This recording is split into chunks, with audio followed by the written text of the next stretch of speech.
Hello students, कैसे हैं आप सभी लोग। मेरा नाम है जयदीप आमेटा और आज हम बात करने वाले हैं डिफरेंशियल कैलकुलस के बारे में। ये क्या होता है? What is differential calculus? Calculus क्या है? पहली बात तो देखो, ध्यान रखो, अभी तक हमने जितना मैथमेटिक्स पढ़ा 10 तक, उसमें आपने ट्रिग्नोमेट्री पढ़ा, ज्योमेट्री पढ़ा, अलजेब्रा पढ़ा। ऐसे मैथ्स का एक पार्ट है कैलकुलस। हम वो उसके बारे में बात करने वाले हैं। क्यों भाई, क्यों ज़रूरत है हमें बात करने की? फिज़िक्स में जब आगे बढ़ेंगे तो कैलकुलस के बहुत सारे इसमें यूज़ आएंगे। भाई मैंने आपको पहले ही फर्स्ट क्लास में बताया था कि जो फिज़िक्स है उसका जो बेस है वो मैथ्स है ना। पूरे यूनिवर्स में जो हम कैलकुलेशंस देख सकते हैं, सारी की सारी जितनी भी घटनाएं हो रही है, जितने भी यूनिवर्स में फिनोमेना चल रहे हैं, उन सभी को मैथमेटिक्स से एक्सप्लेन किया जा सकता है और उसी के बेस पे फिज़िक्स हम बताते हैं, हम लॉज बताते हैं। ठीक है, तो मैथमेटिक्स पढ़ना बहुत ज़रूरी है उसके लिए कि हमें अगर अच्छे से फिज़िक्स पढ़ना है तो। ठीक है, तो बात करते हैं कि ये डिफरेंशियल कैलकुलस है क्या। उससे पहले हमें समझना पड़ेगा कि स्लोप क्या है। आप पढ़ चुके हैं ऑलरेडी, जब आपने 9th-10th में स्ट्रेट लाइन की इक्वेशंस पढ़ी थी तो पढ़ा था y = mx + c, वहाँ था m स्लोप, है ना। तो स्लोप है क्या? क्या था स्लोप? स्टीपनेस, है ना। कोई लाइन कितनी स्टीप है यही बताता था स्लोप। देखो जैसे अगर मैं इस लाइन की बात करते हैं, ये x एक्सिस है, ये y एक्सिस है, और मैं यहाँ पे एक लाइन बनाता हूँ इस तरीके से, ये एक लाइन है। ठीक, चलिए अब इस लाइन का अगर आपको स्लोप पूछा गया तो आप स्लोप की डेफिनेशन क्या बोलते थे? कितना स्टीप है कैसे बोलेंगे? तो हम क्या बोलते थे कि भाई ये अगर मैं x में इस तरफ चलूँ तो y में ये कितना ऊपर चला। जैसे मान लीजिए x में यहाँ से यहाँ तक चला और y में ये यहाँ से यहाँ तक चला। ठीक है, let's say this is 2 and this is 4, जो भी सेंटीमीटर या मीटर जिसमें भी आपने ग्राफ बना रखा है वो। तो यहाँ इसका स्लोप क्या लिखा जाएगा? आपने बोला था कि स्लोप लिखा जाता है चेंज इन y बाय चेंज इन x। ठीक है, कोई खास बात नहीं थी इस पर, तो इसी तरह का स्लोप लिख सकते हैं। तो यहाँ अगर देखा जाए तो इसको और क्या लिखा जा सकता है? Delta y by delta x। What is delta? ये जो ट्राइंगल जैसा साइन है ना, इसे बोलते हैं डेल्टा।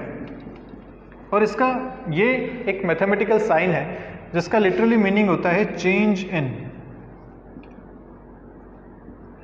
चेंज इन इसका लिटरल मीनिंग है। तो यहाँ लिखा है डेल्टा y मतलब change in y, delta x मतलब चेंज इन x। तो डेल्टा y में कितना चेंज किया? यहाँ से लेके यहाँ तक गया, कितना चेंज हुआ? 4 का। x में कितना चेंज हुआ? तो यहाँ से यहाँ तक आया 2 का, आंसर आया 2। मतलब मैं बोलूँगा कि इस जो लाइन का स्लोप है वो स्लोप कितना है? 2। ठीक है, अच्छा एक लाइन और बनाते हैं। लेट्स से ये जो लाइन है वो कुछ ऐसी है। ठीक है, ये लाइन कुछ ऐसी है। अब इसमें देखो भाई, ये x एक्सिस है, ये y एक्सिस है। इसमें मैं अगर बोलूँ कि चेंज देखते हैं तो इधर अगर चले, यहाँ से y में राइज किया, let's say this is 2, this is 4। अब मुझे इसका अगर स्लोप लिखना है तो मैं स्लोप क्या लिखूँ? बोलो जल्दी। Change in x bye change in y bye change in x, ये लिखा जाएगा। स्लोप क्या लिखूँगा? Delta y by delta x। Delta y कितना है? 4 हमें दिख रहा है क्योंकि यहाँ पे y है 0। ग्राफ पढ़ना आता है ना आप सभी को। यहाँ पे 0, x एक्सिस पे y 0 होता है। ऊपर चलेंगे तो y बढ़ेगा। मैं यहाँ से ऊपर चला तो y इंक्रीज हुआ, चेंज इन y आया 4, मतलब फाइनल माइनस इनिशियल। इसको ऐसा भी लिख सकते हैं। अच्छा x की अगर बात करें तो x देखो, यहाँ था x 0, अगर मैं इस तरफ चलता तो x आता पॉजिटिव और इधर अगर चला तो x आया नेगेटिव। मतलब मैं यहाँ से उल्टी डायरेक्शन में चल रहा हूँ, नेगेटिव डायरेक्शन में चल रहा हूँ, तो क्या चेंज मुझे लिखना पड़ेगा -2, क्योंकि ये -x की तरफ में चला, इसीलिए चेंज आया -2, स्लोप आया -2। तो ये पॉजिटिव और नेगेटिव स्लोप क्या है? तो आप देख के बता पा रहे हैं कि जो स्लोप की वैल्यू पॉजिटिव है वो पॉजिटिव स्लोप कहलाएगा, ये नेगेटिव स्लोप कहलाएगा। और क्या कह सकते हैं इसे कि देखो, जो x के साथ एंगल बना रहा है, ये अगर मैं इस एंगल की बात करूं तो ये एक एंगल बन रहा है इस लाइन का, एक्स एक्सिस के साथ। ये एंगल अगर 90 डिग्री से कम है, if this theta is less than 90 degree, तो हम क्या बोलेंगे, स्लोप पॉजिटिव है। या फिर ऐसा कह सकते हैं कि डेल्टा एक्स और डेल्टा वाई अगर दोनों ही पॉजिटिव या दोनों ही नेगेटिव है, भाई दोनों नेगेटिव तब भी फाइनल आंसर पॉजिटिव आएगा, या दोनों पॉजिटिव तब भी फाइनल आंसर पॉजिटिव आएगा, तो स्लोप पॉजिटिव कहलाएगा।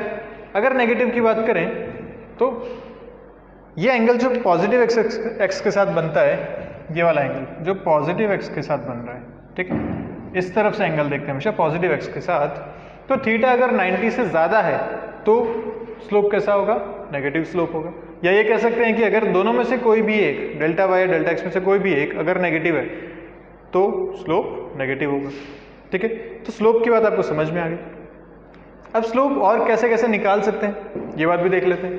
तो लेट्स से आपको ऐसा दे रखा है, इसको रब करते हैं, आपको 2 पॉइंट्स दे रखे हैं एक्स वाई कोऑर्डिनेट सिस्टम पे, आपको 2 पॉइंट दे दिए, पूछा कि इन 2 पॉइंट से मिलाने वाली लाइन का स्लोप बताइए। जैसे ये बनाया कोऑर्डिनेट सिस्टम एक्स वाई, पूछा आपसे कि एक पॉइंट है यहाँ पे, let's say this point is 2,5, ठीक है, और एक पॉइंट है यहाँ पे and let's say this point is -3, -6, okay. आपसे पूछा गया कि इन 2 पॉइंट को मिलाने वाली जो लाइन है उस लाइन का स्लोप बताइए, क्या करना चाहिए। तो पहले लाइन बना लो, ये लाइन होगी, मैं इसको ड्रॉ करने की कोशिश करता हूँ, स्ट्रेट लाइन, चलिए ऐसी कोई लाइन इसमें बन रही है, इसका स्लोप आपसे पूछा गया, क्या करें, देखो हमें हमेशा क्या करना होता है, change in X by change in Y, यही होता है ना, slope equal to delta Y by delta X. अब हमें नहीं पता कि ये लाइन ओरिजिन से कट कर रही है कि नहीं कर रही है, बना दी लेकिन पता नहीं ना, हमें स्केल से तो बना ही नहीं है, पता नहीं ओरिजिन से जाएगी कि नहीं। तो हम जब रेफरेंस लेंगे तो कैसा रेफरेंस लें हम फिर, अब डेल्टा वाई मुझे निकालना है, चेंज इन वाई, ऐसे डेल्टा एक्स निकालना है, चेंज इन एक्स, तो कैसे निकालूँ मैं, तो मैं इसको क्या कर सकता हूँ, y2 minus y1 bye x2 minus x1, ये क्या क्या है, तो y2 और y1 और x2 और x1 ये कोऑर्डिनेट्स हैं। जो 2 पॉइंट आपको दे रखे हैं इसमें से किसी भी एक पॉइंट को पॉइंट 1 कह दीजिए, किसी दूसरे पॉइंट को पॉइंट 2 कह दीजिए, तो x1, y1 ये इसके कोऑर्डिनेट्स हो गए, x2, y2 ये इसके कोऑर्डिनेट्स हो गए। अब अगर मैं बात करूं स्लोप निकालने की तो क्या आसानी से निकाला जा सकता है, देखो y2 माइनस y1 करते हैं, ये है x2, y2, ये है x1, y1, y2 minus y1 करूं, y2 कितना है -6, बीच वाला माइनस, और y1 कितना है 5, okay, divided by x2 minus x1 करते हैं, x2 इज -3, बीच वाला माइनस, और x1 कितना है 2, देखो फाइनल आंसर आ रहा है -11 बाय -5 विच इज़ 11/5, या इसको और भी लिख सकते हैं 2.2, सॉरी 2.2, ओके, ये आपका आंसर आ जाएगा 2.2। स्लोप 11/5 या 2.2, और क्या ये पॉजिटिव स्लोप आया, बिल्कुल आना भी चाहिए था, आना चाहिए था, क्योंकि ये थीटा जो है ये 90 से कम बन रहा है। तो स्लोप निकालने के क्वेश्चन या स्लोप निकालने का जो तरीका है ये इस तरीके से कर सकते हैं कि या तो आप ग्राफ में चेंज देखिए कितना हो रहा है, जैसे हमने फर्स्ट क्वेश्चंस में किया था। एक इसका क्वेश्चन ले लेते हैं जो भी आगे में काम भी आएगा। मैं बोलता हूँ कि डिस्प्लेसमेंट आप 9th में पढ़ चुके हैं, एंड टाइम का एक ग्राफ हमने बनाया, और वो ग्राफ बना कुछ ऐसा, ठीक है, डिस्प्लेसमेंट और टाइम का ग्राफ बना कुछ ऐसा। आपसे पूछा गया कि अगर ये जो पॉइंट है ये आपको दे रखा है लेट्स से 5 सेकेंड्स, और इस टाइम पे जो डिस्प्लेसमेंट है वो है 20 मीटर्स, ठीक है, और यहाँ पे जो वो डिस्प्लेसमेंट है वो है 15 मीटर्स, ओके।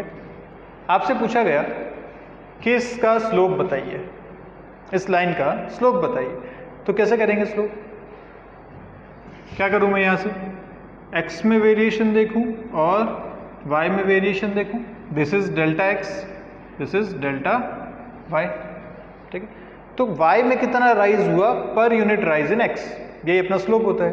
तो तो स्लोप अपन क्या लिखेंगे यहाँ से, delta Y by delta X. ठीक, कितना हो जाएगा देखो ध्यान से, तो डेल्टा वाई आपके पास कितना है, यहाँ से लेके यहाँ तक, मतलब ये डिस्टेंस कितनी है आपके पास, 5 metres, this is the distance, तो 5 मीटर्स। डेल्टा एक्स कितना लिखें, तो ये डिस्टेंस कितनी है, 5 सेकेंड्स, कितना आया 1 मीटर पर सेकेंड। और यस आपको पता भी है कि जब डिस्प्लेसमेंट और टाइम को डिवाइड करते हैं तो आपको वेलोसिटी मिलती है जिसकी यूनिट होती है मीटर पर सेकेंड। तो ग्राफ के स्लोप से आपने वेलोसिटी निकाल ली, बड़ी अच्छी बात है ये तो।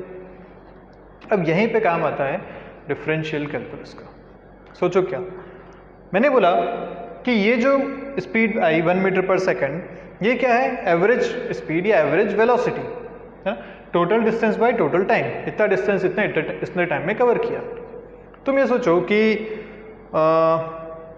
मैं अपना एग्जांपल लेता हूँ, मैं अपने घर से निकला बाइक लेके और यहाँ तक पहुँचा, let's say distance is 10 kilometres, ठीक है, मुझे आने में लगे let's say 20 minute 20 minutes, okay, तो मुझे मेरी स्पीड कितनी होगी, एवरेज स्पीड कितनी होगी, 10 किलोमीटर्स बाय 20 मिनट्स, ठीक है, तो मेरी एवरेज जो स्पीड हो जाएगी वो हो जाएगी 1/2 किलोमीटर पर मिनट, ठीक है, मतलब 0.5 किलोमीटर्स पर मिनट, ये मेरी होगी स्पीड। क्लियर है बात, ठीक है। तुम बताओ कि क्या पूरी जर्नी के दौरान घर से यहाँ तक क्या मैं इसी स्पीड से चलता रहा, क्या मेरी स्पीड हमेशा यही रही 0.5 किलोमीटर पर आवर या पर मिनट? ऑब्वियसली नहीं। मैंने जब घर से चलना शुरू किया तो 0 पे था, मैं रुका हुआ था, रेस्ट पे था, वहाँ से एक्सेलरेट किया तो धीरे धीरे मेरी स्पीड बढ़ी, बीच में खाली रोड था, मेरी स्पीड इससे ज़्यादा थी, फिर बीच में बैरियर आया, कोई व्हीकल आया, मैंने ब्रेक मारा, मेरी स्पीड कम हो गई, टर्न्स पे मेरी स्पीड कम हुई। तो क्या लगातार मेरी स्पीड्स में वेरिएशन आ रहे थे? यस। लेकिन किसी पर्टिकुलर टाइम पे स्पीड कितनी थी, एक इंस्टेंट पे स्पीड कितनी थी, ये अगर मुझे निकालना है तो वो मैं कैसे निकालूं? बात क्लियर है? तो एक्चुअली अगर मैं अपने जर्नी का कोई ग्राफ बनाना चाहूं तो देखो ग्राफ कैसा बनेगा।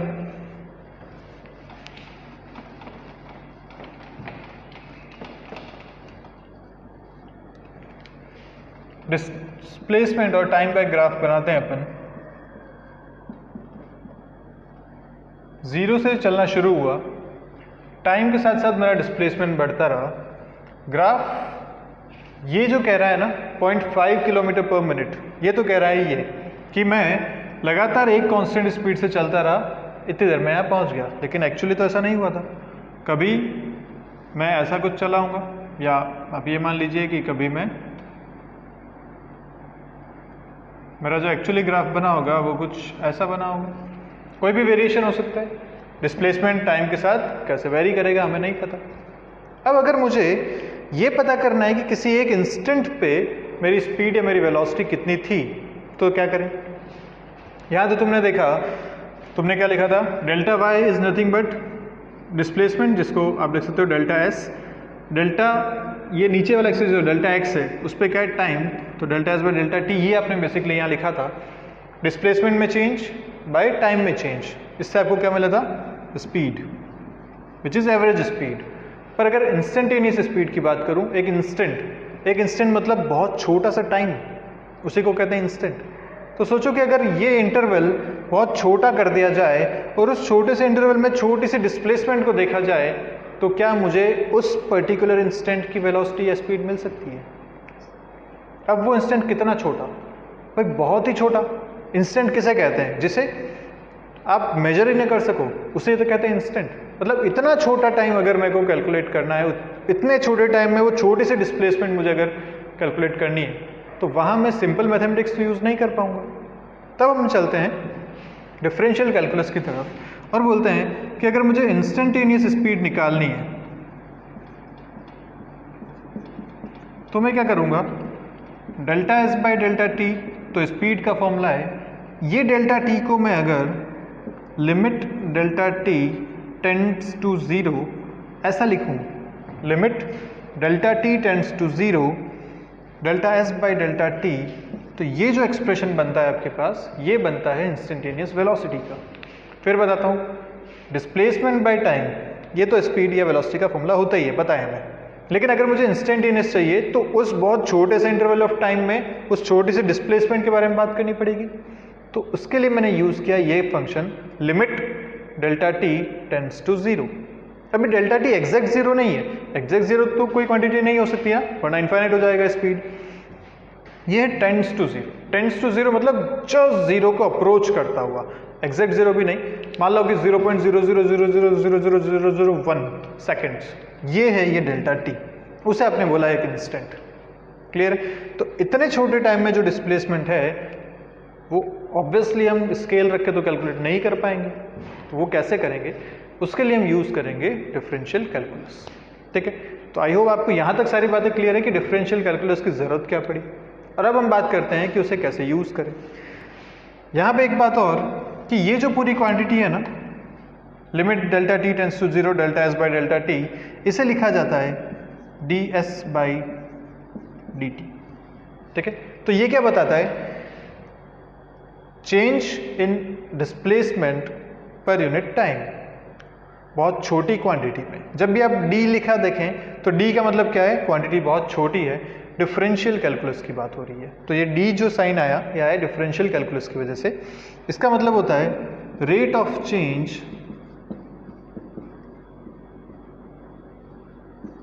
Of displacement with respect to time, with respect to time. तो टाइम के साथ डिस्प्लेसमेंट कैसे चेंज हो रहा है, वो रेट ये डिफरेंशियल कैलकुलस से हमें मिलती है। ठीक है, और ये आपको क्या देगा? एक इंस्टेंटेनियस वेलोसिटी v। ये तो बात हो गई जब हमने डिस्प्लेसमेंट टाइम के बारे में बात करी, एक एग्जांपल लेके हमने समझने की कोशिश करी। पर ये डिफरेंशिएशन कहीं भी किसी भी फंक्शन के साथ एप्लीकेबल है जब हमें रेट ऑफ चेंज निकालना हो। तो अगर मैं लिखता हूँ यहाँ पे ऐसा dy बाई डी एक्स, तो इसका मतलब क्या होगा? Rate of change of y with respect to x, rate of change of y with respect to x। Clear है बात? तो कोई भी फंक्शन का हम रेट ऑफ चेंज निकाल सकते हैं with the help of differentiation. I hope यहां तक सारी बातें क्लियर है। अब जैसे आपने अलजेब्रा में, ट्रिग्नोमेट्री में, ज्योमेट्री में कुछ स्पेशल फॉर्मूलाज पढ़े, स्पेशल फंक्शंस पढ़े उस पर्टिकुलर चीज़ों को सॉल्व करने के लिए, वैसे ही डिफरेंशियल कैलकुलस के भी अपने कुछ सेट ऑफ रूल्स हैं, कुछ सेट ऑफ फॉर्मूलाज हैं। वो हम बात करते हैं अगली स्लाइड पे कि कैसे कैसे अलग अलग फंक्शंस के लिए रेट ऑफ चेंज निकाला जाए। ठीक है, तो एक बार आप इसका स्क्रीनशॉट लीजिए। मिलते हैं नेक्स्ट स्लाइड पे, जहाँ पे अपन बात करेंगे फॉर्मूलाज के बारे में। ओके स्टूडेंट्स, तो अभी हमने जो बात की थी कि dy बाई डी एक्स जो होता है वो होता है rate of change of y with respect to x। ठीक है, अब अगर मैं y की जगह कुछ ऐसे फंक्शंस लिखना शुरू करूं, फंक्शन क्या होता है? फंक्शन मतलब जैसे अगर मैं लिखता हूं y equal to sine x, ठीक है, तो y क्या है? एक फंक्शन ऑफ x है। मतलब मैं x की कुछ वैल्यू यहाँ पुट करूंगा तो y की वैल्यूज में चेंज होगा। तुम्हें पता ही, अगर मैं 0 रखूं तो साइन 0 बनेगा, साइन 0 इज 0। अगर मैं यहाँ पे 90 रखता तो साइन 90 कितना होता है? 1 होता है, तो y की वैल्यू 1 मिलती। तो जैसे जैसे मैं x को चेंज कर रहा हूँ वैसे वैसे y की वैल्यू चेंज हो रही है। मतलब मैं ऐसा कह सकता हूँ कि y is a function of x। ठीक है, तो यहाँ पे अगर हम इस तरफ बात करें तो देखो डिफरेंट फंक्शंस यहाँ लिखे हुए हैं। हमें करना क्या है? dy by D x. ठीक है, y को डिफरेंशिएट करना है विद रिस्पेक्ट टू x। इसे क्या बोला जाता है? Differentiation of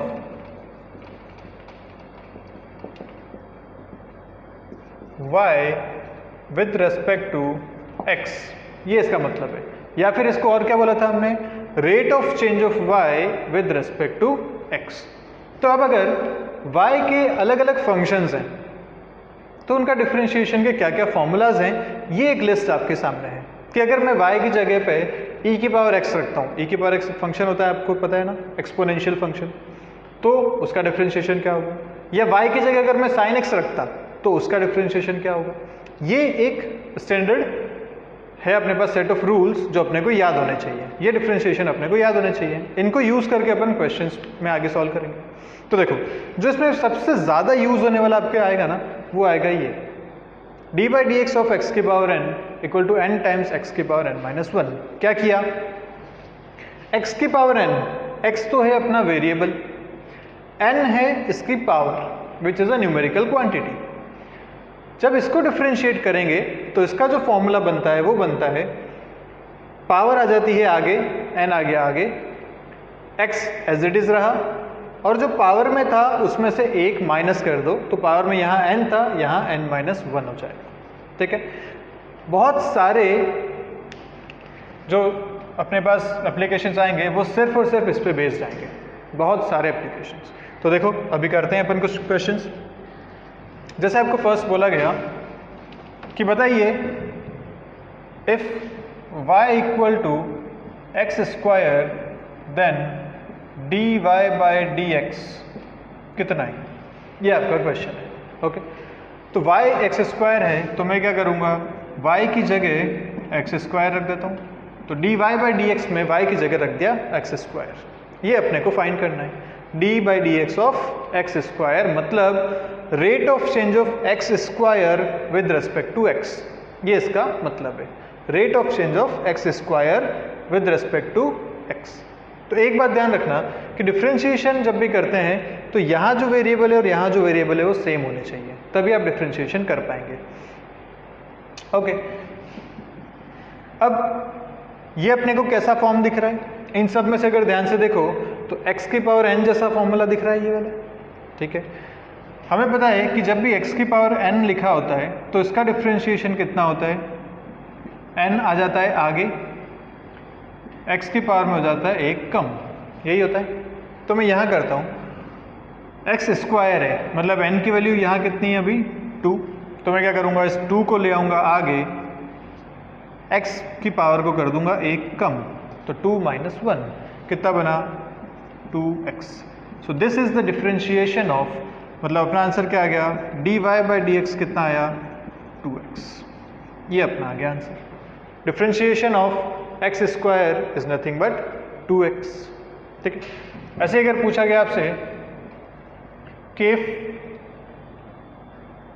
y equal to X cube, तो बताओ dy बाई डी एक्स कितना होगा, तो क्या करना चाहिए, फिर से वही बात, D by D x of x cube, ये अपने को पूछा गया है बेसिकली, y की जगह एक्स क्यूब रख दिया।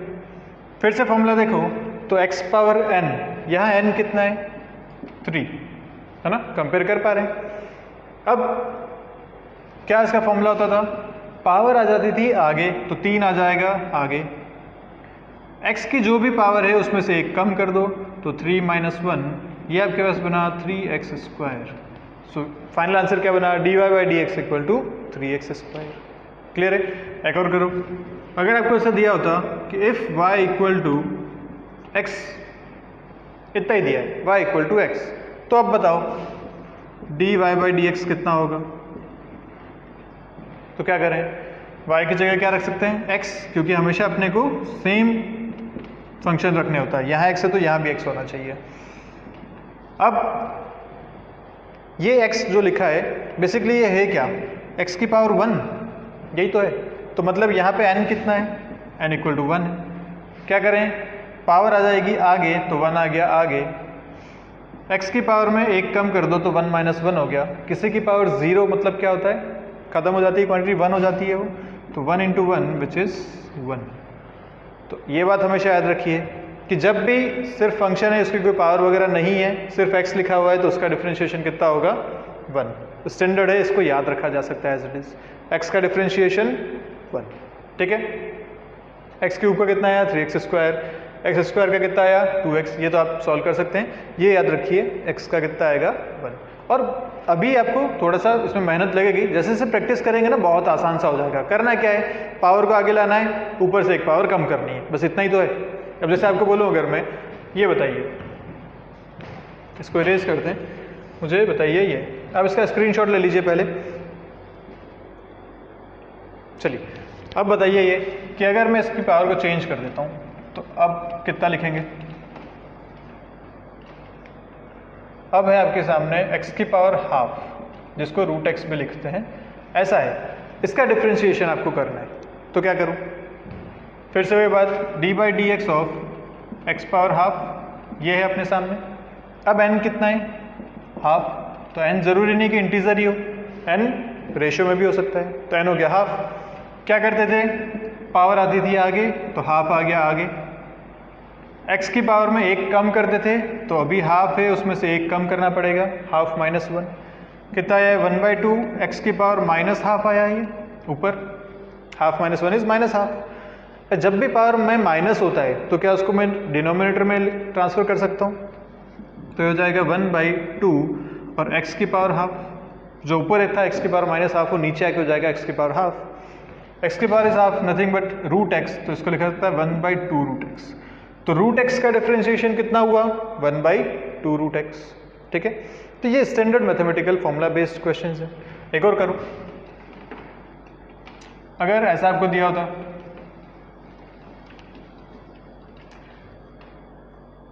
कि लेट्स से y अपन ले लेते हैं x की पावर -2, अब बताओ कितना आएगा? क्या करें? यहाँ x की पावर -2, n कितना है आपके पास? अब n है -2, जो पावर है वो n कितना है अब? -2। कितना आ जाएगा? तो -2 आएगा बाहर, जो भी पावर है वो एज इट इज बाहर आगे आ जाएगी। x की पावर में एक कम करना है, तो -2 -1, हमेशा -1 करना है पावर में। कितना आया ये? -2, x की पावर -3, पावर ऊपर ऐड हो गई। जब भी -3 पावर है तो उसे क्या लिखा जा सकता है डिनोमिनेटर में? तो -2/x³, और ये क्या था? 1/x²। ऐसा ही था ना, x की पावर -2 इज 1/x², तो 1/x² का डिफरेंशिएशन कितना आया? -2/x³। तो n जो है पॉजिटिव, नेगेटिव, इंटीजर, रेशियो कुछ भी हो सकता है। करने का तरीका हमेशा सेम, n को ले आइए आगे और पावर में से एक माइनस कर दीजिए, बस इतना ही करना है आपको। और ये फॉर्मूला बहुत ही ज़्यादा इंपॉर्टेंट है, कई बार ये फॉर्मूला काम आता है। ठीक है, चलिए, आई होप यहाँ तक अभी सारी बातें क्लियर हैं। कुछ स्टैंडर्ड क्या क्या थे? एक तो x का होता है 1, ठीक है, वो याद रखिए। और एक स्टैंडर्ड है, अगर आपको पूछा गया 1/x का डिफरेंशिएशन बताइए, ठीक है, D by D x of 1/x, ये आपसे पूछा गया, तो क्या करें? ये क्या लिखा हुआ है?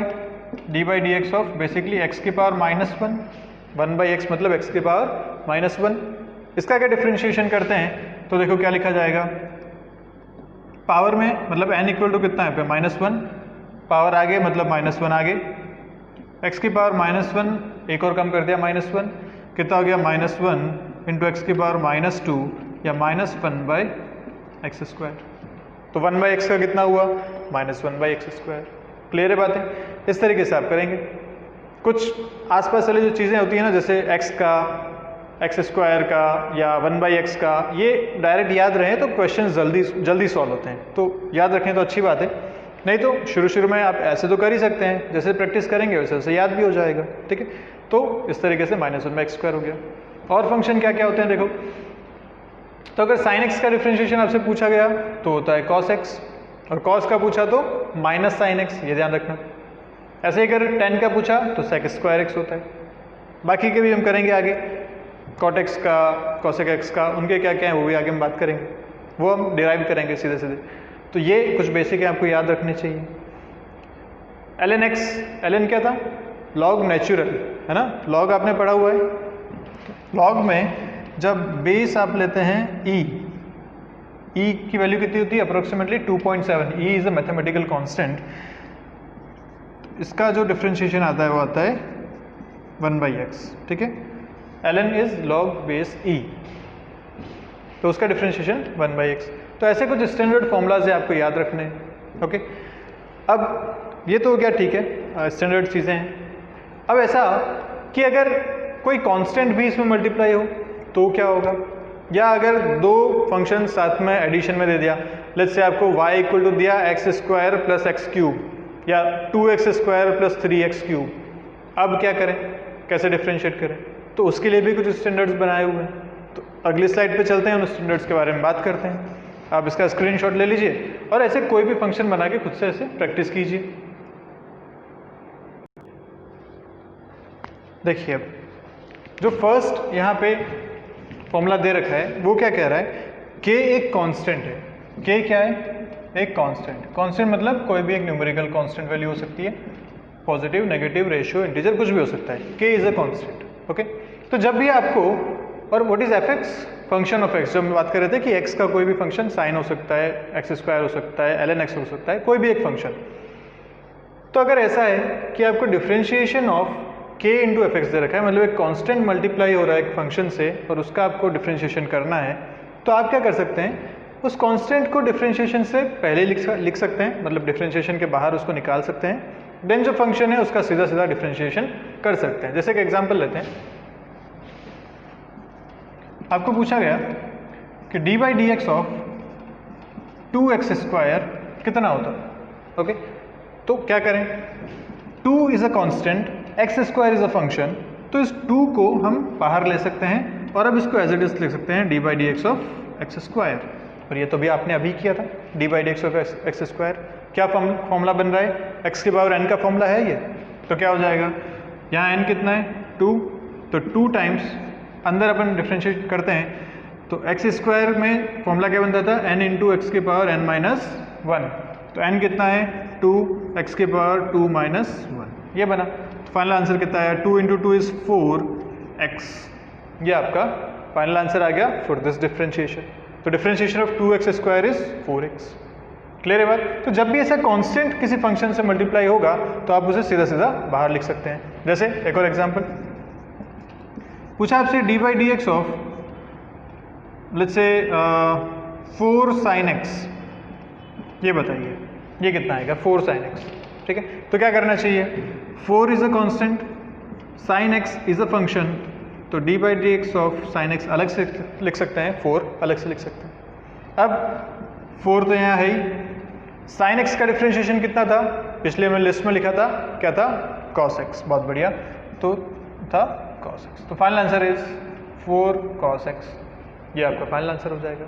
तो जब भी ऐसी कंडीशंस हैं कि एक फंक्शन से पहले कांस्टेंट मल्टीप्लाई हो रहा है, या डिवाइड भी कह सकते हैं, अब इसे अगर ऐसा भी होता, मान लीजिए ऐसा होता कि D by D x of x cube by 3, ऐसा पूछा गया आपसे। ठीक है, तो यहाँ कांस्टेंट क्या है, 1/3 यहाँ पे एक कांस्टेंट है, k कुछ भी हो सकता है ना, 1/3 यहाँ पे कांस्टेंट है, तो हम इसको क्या लिखेंगे, 1/3 बाहर आ गया और D by D x of x cube आपको करना है।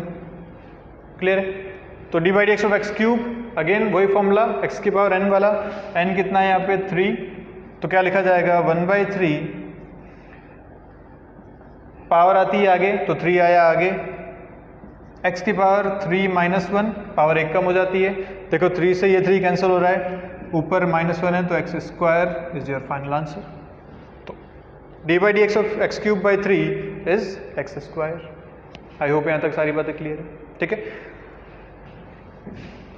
नेक्स्ट जो यहाँ पे फॉर्मूला लिखा है वो लिखा है ऐसा, ये क्या लिखा है कि अगर एक से ज़्यादा फंक्शन प्लस या माइनस में अगर लिखे हुए हों, एडिशन या सब्ट्रैक्शन में लिखे हुए हों, तो हम उन सब को अलग अलग डिफरेंशिएट कर सकते हैं with the same sign between them. ठीक है, एग्जांपल लिखते हैं, जैसे आपके सामने लिखा है कि y equal to X square plus let's say 3x cube, ऐसा लिखा हुआ है। ठीक है, अपन लेते हैं 2x square plus 3x cube. तो आपको पूछा गया dy बाई डी एक्स बताइए, dy बाई डी एक्स कितना होगा ये बताइए। तो यहाँ पे ये एक फंक्शन है, ये एक फंक्शन है, दोनों के बीच में एडिशन का साइन है, तो मैं क्या कर सकता हूँ इसे, D by D x of 2x square plus 3x cube is same as D by D x of 2x square plus D by D x of 3x cube. दोनों को मैं अलग अलग डिफ्रेंशिएट करूं और जो साइन यहाँ प्लस था वो प्लस यहाँ दोनों के बीच में लगा दूं, तो कोई दिक्कत वाली बात नहीं है। तो अलग अलग डिफ्रेंशिएशन किया जा सकता है, कब, जब एडिशन या सब्ट्रैक्शन हो, सिर्फ तभी। मल्टीप्लिकेशन डिवीजन के अलग रूल्स हैं, वहाँ बाद में बात करेंगे, फिलहाल एडिशन सब्ट्रैक्शन के ये रूल्स हैं, सेम आप कर सकते हैं। तो अब बताओ, D by D x of 2x square अभी फाइंड किया था हमने, D by D x of 2x square कितना आया था 4x, सीधा लिख सकता हूँ यहाँ पे 4x। D by D x of 3x cube, अच्छा अब ना नहीं क्या, चलिए कर लेते हैं, D by D x of 3x cube क्या करना पड़ेगा, 3 एक कांस्टेंट है, एक्स क्यूब एक फंक्शन है, 3 को बाहर लिखा जा सकता है, D by D x of x cube अंदर बच गया। अब एक्स क्यूब क्या है, एक्स की पावर n वाला, तो n कितना है यहाँ पे 3, इसको साइड में लिखा है ना हमेशा, ये तो मैं आपको समझाने के लिए लिखता हूँ, इसकी ज़रूरत नहीं है लिखने की। n इक्वल टू 3, क्या करेंगे, D by D x of x cube, तो 3 आगे आएगा, पावर में जाएगा 3 minus 1, final answer will be 4x plus 9x square, this is your answer. So differentiation for this is this, differentiation for 2x square plus 3x cube is given by 4x plus 9x square. Clear है बात यहाँ तक? इसका screenshot लीजिए, एक दो question और करते हैं इस पर जल्दी से। चलिए ले लिया स्क्रीनशॉट। अब आपसे पूछा गया, मान लो ऐसा कि फंक्शन लेते हैं y equal to root X, या लेते हैं y equal to 2 times root X plus, या लिखो minus sine X, 3 sine X. ऐसा एक फंक्शन है आपके पास, पूछा है आपसे कि बताओ dy बाई डी एक्स कितना होगा। ठीक है, तो क्या करना चाहिए, इस पूरे को अपने को डिफरेंशिएट करना है। जब भी बीच में प्लस माइनस का साइन होता है तो क्या हम उसको अलग अलग करके लिख सकते हैं? बिल्कुल। तो क्या लिखेंगे यहाँ से, D by D x of 2 root x अलग minus D by D x of 3 sine x अलग। क्लियर? अब फिर से यहाँ ये कांस्टेंट से एक फंक्शन मल्टीप्लाई हो रहा है, कांस्टेंट बाहर ले लिया, तो D by D x of root x अलग माइनस यहाँ कांस्टेंट 3 है, D by D x of sine x अलग। क्लियर? क्या करें, तो 2 टाइम्स रूट एक्स, एक्स की पावर हाफ है ना, root x is nothing but x की पावर हाफ, तो यहाँ n कितना है, हाफ, रिमेंबर nx, तो पावर आती है आगे तो हाफ आया आगे, पावर में होता है एक कम तो हाफ माइनस 1, ये आया इसका डिफरेंशिएशन, माइनस साइन एक्स का डिफरेंशिएशन कॉस एक्स। सॉल्व करेंगे तो 2 से 2 कैंसिल, ये है x की power minus half which is 1 by root x minus 3 cos x, ये आपका आएगा फाइनल आंसर। ठीक है, this is your final answer. तो अब मुझे लगता है कि कोई भी क्वेश्चन इस तरीके का आएगा तो आप आराम से इसको सॉल्व कर सकते हैं। एक क्वेश्चन आप खुद कीजिए। चलिए, इस बार आपको फंक्शन दिया हुआ है ऐसा, y equal to x into x square plus 3,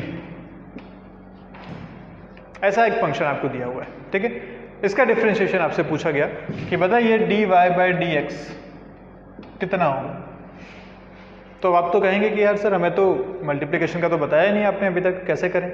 लेकिन हमें एक बात तो पता है ना कि फंक्शन को हम, भाई ये जो फंक्शन है अगर मैं इसको अंदर मल्टीप्लाई कर दूं x को, तो फंक्शन में कोई चेंजेस होंगे क्या? अगर मैं इसको ऐसा लिखूं y इक्वल टू इस x को यहाँ भी मल्टीप्लाई करूँ, इस x को यहाँ भी मल्टीप्लाई करूँ, करते ही है, ऐसा ही लिखा जाता है ना। तो क्या हो जाएगा ये एक्स क्यूब प्लस 3x, ऐसा लिख सकते हैं इसे। अब क्या आप आराम से डिफरेंशिएट कर सकते हैं इसे, दो अलग अलग फंक्शन दिख रहे हैं, बीच में प्लस का साइन है, दोनों को अलग अलग डिफरेंशिएट करो। तो क्या लिखेंगे, dy by D x equal to d by D x of x cube plus D by D x of 3x। ठीक है, डी बाई डी एक्स या एक्स क्यूब है तो n इक्वल टू 3 है, अब मैं लिख नहीं रहा n equal to 3, n equal to 3 है तो 3 आगे आएगा, x की पावर में 3 माइनस 1 हो जाएगा, प्लस यहाँ देखो ये 3 कांस्टेंट है, बाहर आ गया, x की पावर 1 है तो क्या आएगा 1 इंटू एक्स की पावर 1 माइनस 1 है ना। और मैंने पहले ही बोला था याद रखना है x का डिफरेंशिएशन कितना होता है 1, तो कोई दिक्कत वाली बात नहीं, ये पूरी क्वांटिटी कितनी आ रही है 1, 3 इंटू 1। तो अपना फाइनल आंसर आ जाएगा 3x square plus 3, this is your final answer for the differentiation of x cube plus 3x। Clear है बात? या एक्चुअली ये x into x square plus 3 का फाइनल डिफरेंशिएशन ही है। तो जब आप बेसिक पे मल्टीप्लाई डिवीजन कर सकते हैं तो कर दीजिए, डिफरेंशिएशन में आने के बाद आपको अभी ये नहीं करना है, क्योंकि अभी अपन सिर्फ प्लस और माइनस का ही फॉर्मूला पढ़े हैं। अभी तक अपन ने मल्टीप्लाई और डिवीजन का फॉर्मूला नहीं पढ़ा है। तो आप अगर डिफरेंशिएशन करने से पहले इसमें कोई चेंजेस करना चाहते हैं करिए, कोई दिक्कत नहीं है, क्योंकि मल्टीप्लाई डिवाइड करने से फंक्शन चेंज नहीं होता है। जब तक आप सही कर रहे हैं तब तक कोई दिक्कत वाली बात नहीं है। डिफरेंशिएशन करेंगे फाइनल आंसर आपको मिल जाएगा। ठीक है, एक छोटा सा एग्जाम्पल और लेते हैं। आपको पूछा गया कि बताओ इफ y इक्वल टू 20 तो dy बाई डी एक्स कितना।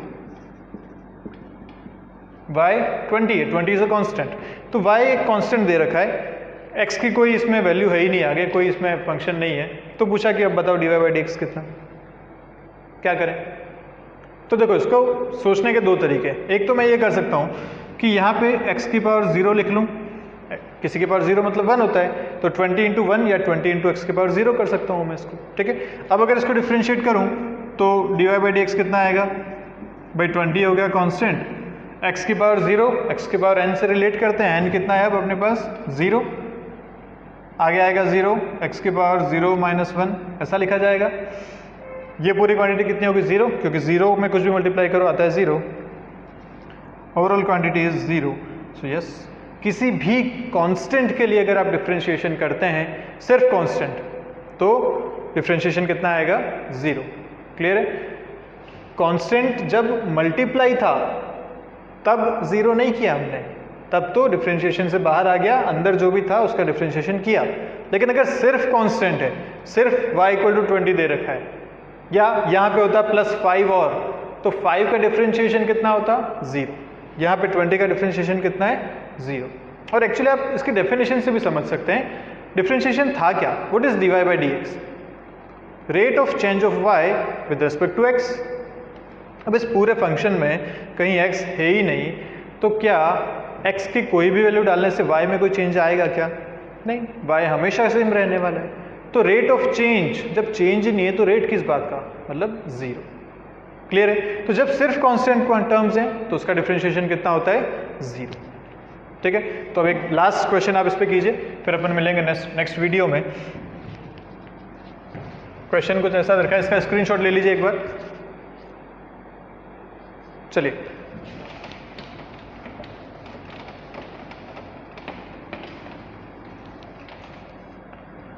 क्वेश्चन आपके सामने ऐसा कि y equal to x into, या ऐसा दे रखा है x minus 3 into x minus 2 plus 5। ठीक है, इसके लिए आपको डिफरेंशिएशन पूछा गया, बताइए dy बाई डी एक्स कितना होगा। क्या करना चाहिए, सोचो जल्दी से, पॉज करके एक बार क्वेश्चन सॉल्व करो खुद से। चलिए, कर लिया। देखो मैंने क्या बोला था, डिफरेंशिएशन करने से पहले आप उसमें जो भी उलट पुलट करना चाहते हो करो, कोई दिक्कत वाली बात नहीं, जो मल्टीप्लाई करना है, जो डिवाइड करना है सब करो। तो मैं क्या करता हूँ, इन दोनों को मल्टीप्लाई कर लेता हूँ पहले। तो मैं y को ऐसा भी लिख सकता हूँ, y इक्वल टू, ये मल्टीप्लाई किया तो बना x², ये क्या बना माइनस 2x, ये बना माइनस 3x, और ये मल्टीप्लाई किया तो बना प्लस 6, और आगे प्लस 5 तो है ही। ठीक है, मल्टीप्लाई करना आता है ये, गैस आपने किया हुआ है बहुत बार। अब करेंगे y इक्वल टू x², ये दोनों ऐड हो जाएंगे तो माइनस 5x, ये दोनों ऐड हो गए तो हो गया प्लस 11। ये अपनी एक फाइनल इक्वेशन बन गई जिसका अपने को डिफरेंशिएशन करना है, और इसमें अपन आराम से सबको अलग अलग डिफरेंशिएट कर सकते हैं। अब करते हैं अगर dy बाई डी एक्स, तो मैं इसको क्या लिखूंगा, D by D x of x² अलग, माइनस, क्योंकि यहाँ माइनस साइन था इसलिए minus, D by D x of 5x plus D by D x of 11। ठीक है, x² का अब तो बहुत बार कर चुके हैं, कितना हो जाएगा 2x, कैसे 2 आगे आएगा, पावर में 1 कम हो जाएगा तो बचेगा 2x, माइनस, देखो यहाँ पे 5 कांस्टेंट है, 5 को बाहर ले लेते हैं, बचा क्या D by D x of x, x का कितना होता है हमेशा 1, तो ये आ गया 1, आएगा सिर्फ 5 plus D by D x of 11 क्या है, क्या एक कांस्टेंट है, कोई साथ में x वगैरह है क्या, नहीं, तो जब सिर्फ कांस्टेंट होता है तो डिफरेंशिएशन कितना होता है 0, तो इसका डिफरेंशिएशन हो गया 0। Final answer is 2x minus 5, ये आपका d y by D x बन गया। क्लियर है? आई गेस यहाँ तक आपको सारी बातें समझ में आ चुकी हैं। अब अपन इस डिफरेंशिएशन का कुछ और जो फॉर्मूलाज हैं, कुछ और जो रूल्स हैं वो पढ़ेंगे, जिसमें मल्टीप्लिकेशन और डिवीजन रूल आते हैं, देन चेन रूल आएगा, ये सारे पढ़ने के बाद फिर अपन फिर से एक बार चलेंगे कि डिफरेंशिएशन का हम फिजिक्स में कैसे यूज़ करेंगे, कैसे हम वेलोसिटी या एक्सेलरेशन या डिस्प्लेसमेंट के साथ इन चीज़ों को रिलेट करेंगे। ठीक है, तो अभी के लिए मिलते हैं नेक्स्ट वीडियो में। Bye bye.